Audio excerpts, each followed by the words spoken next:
So I'm supposed to take this door that's over here. They're gonna use this on their pantry door. It'll be pretty cool. It's got these old hinges. Kind of an interesting hinge setup. That going on the inside. It overhangs on it. And then, yeah, instead of going on the inside where it would normally go in here, it goes on the outside. And so now you just screw this into the jamb.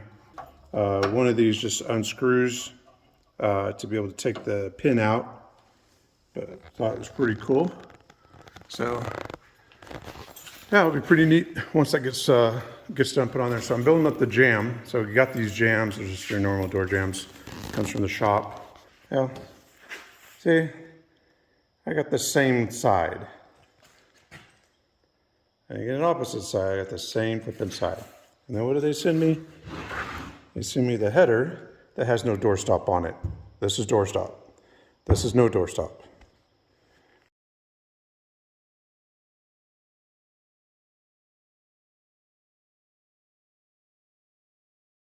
I had to go measure the opening where the door's gonna go in. They framed it a little too low, so I had to trim down the jambs, the legs on them. And then the piece that they provided for the header is a little too long, so I'm waiting to get this all put back together so that I can measure the distance that I need for the header, and then I'll cut that. I'll throw it over there on my chop saw and get that cut. I've just got done. The owners, again, got this door from an old school. The hinges were on the opposite side than what they want the door to swing once we put it in the opening. And then, so I had to swap those, turn those over. They'll fill in the holes and stain over it again when we get it all set and finished out. So then I had to get the hinges all mortised into the jamb. So I figured out where I wanted those to sit exactly. And so I put that on there. So now we're going to put these in here. It's kind of cool, these older hinges. I just think it's interesting how the plate isn't on the side of the door, but on the face of the door. So that's kind of cool. I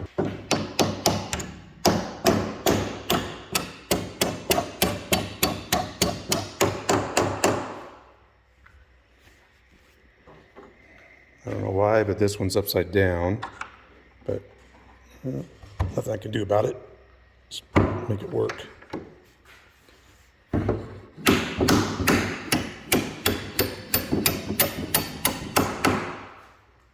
And then this one doesn't have the, these parts screw on and off, but they lost this one, I guess, a while back, I'm assuming.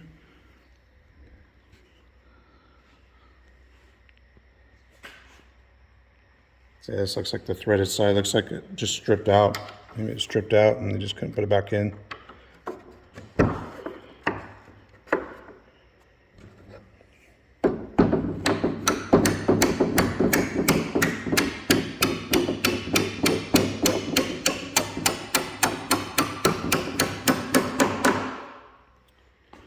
All right, there we go.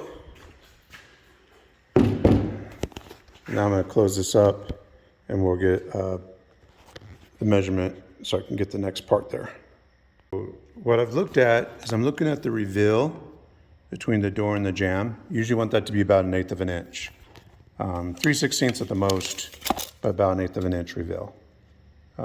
So I've got about 1/16 strong, 1/8 of an inch on there.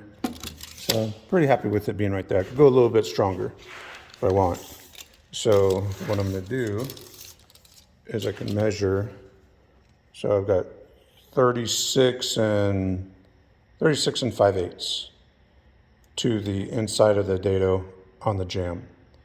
So I'm going to go ahead and cut this at 36 and 5/8, get this glued, nailed in there, and then that will set up the headers on there. The door jamb's all completely put on. Got my nice little reveal, inch away from the floor once I put it in there. The floor's already done inside, so I had to account for that. I just went and measured another door, and yeah, put the inch in there. And so I put some screws on the side. I don't have a stapler. A lot of times when they do these, they'll staple them together, kind of hold them in there a little bit better than just using brad nails. So I glued it, I nailed it with just some 18 gauge brads, 2-inch. And so then I put some screws in there to kind of help keep that in there together. So now I'm gonna pack this baby in there, go put it in the spot where it needs to be, and we'll get a picture after it's all set in there.